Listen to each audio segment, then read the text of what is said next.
It's been one day since I looked after my friend's house.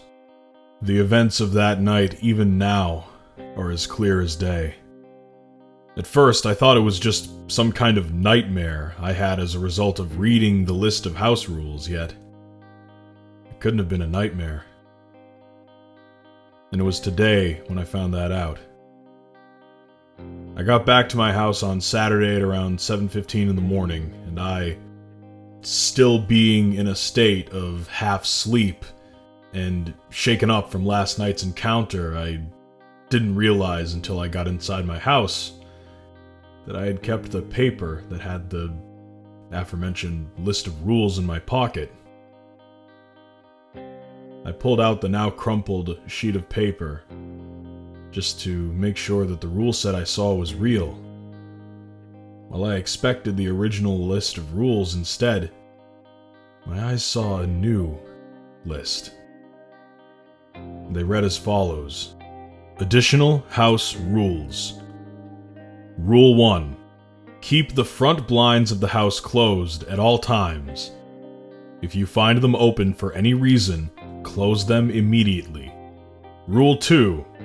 If you hear knocking on the front door any time between noon and 1 p.m., or between 5:30 p.m. and 7 p.m., do not answer it. Do not look outside. Do not respond to any voice that may be behind the door. Rule 3. Avoid looking outside between 8 p.m. and 6 a.m. If you happen to look outside during those hours, close your eyes and turn the other direction. Stay like that for at least 10 seconds before leaving the room you're in. Avoid that room until 6 a.m. Rule 4. If you wake up at 1:30 a.m. to the sound of scratching, stay still. Do not move until the scratching stops. If instead of scratching you hear something approaching you, hold your breath and stay there until you hear it leave. Rule 5.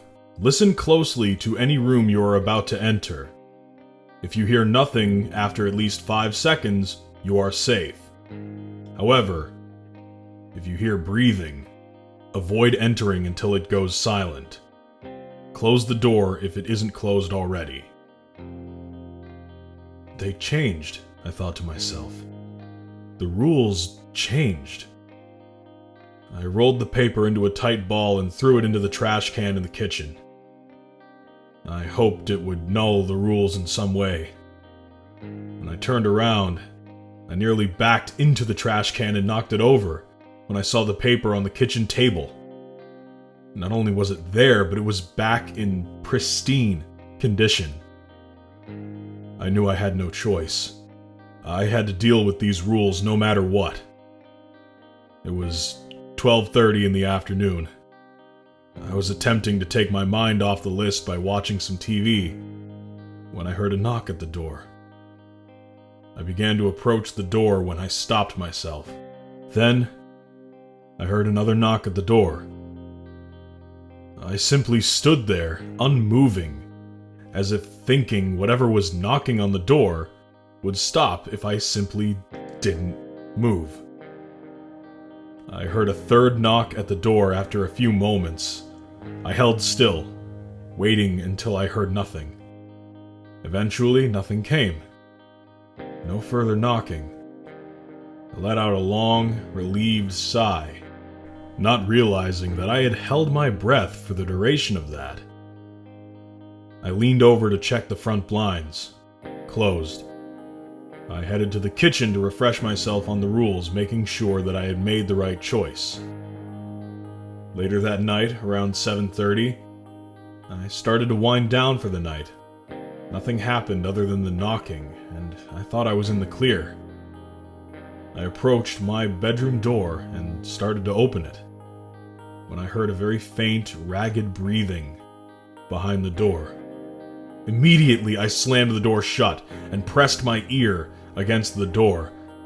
I heard that ragged, animalistic breathing right behind the door, almost as if whatever was there was waiting for me as much as I was waiting for it.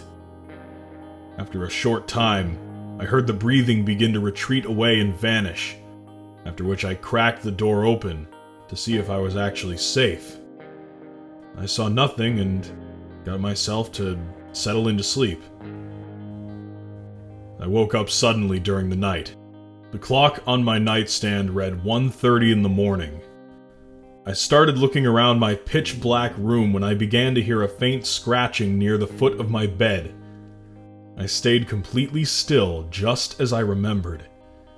Eventually, the scratching stopped, and I began to sigh in relief when I started to hear the creaking of the floorboards slowly approaching the left side of my bed, almost like footsteps. I immediately held my breath, facing the ceiling and staying still. I moved my line of sight in the direction of the footsteps, and what I saw nearly made me release my breath. A tall, deer-like figure stood hunched over my bed. Its entire body was darker than the room, almost like I was staring at something made from the void itself. Where its face was supposed to be were 3 luminescent, deep purple eyes staring right into mine. It began to climb onto my bed, its thin, almost skeletal limbs on either side of my body like prison bars. One thing that was truly strange about this was the fact that it didn't seem to make any indentation in the mattress despite its overwhelming stature. Its dark face was mere inches from mine, breathing slow, ragged breaths as it seemed to almost judge me. I just kept my breath held and stayed perfectly still, hoping it would go away soon. It soon climbed off my bed and stalked out of my bedroom. Once it did, I released my breath and passed out. That morning, I got up and went to the kitchen to get some breakfast. I continued my morning just as normal, or at least as normal as it could be regarding the last encounter. I went to school, bringing the rule list with me without thinking too much about it. Thankfully, nothing happened during the day. I didn't bring up anything that happened during the night with any of my friends, not even bringing up the note at all. It was only when I got home that afternoon that I found out that paper with the rules on it was now gone.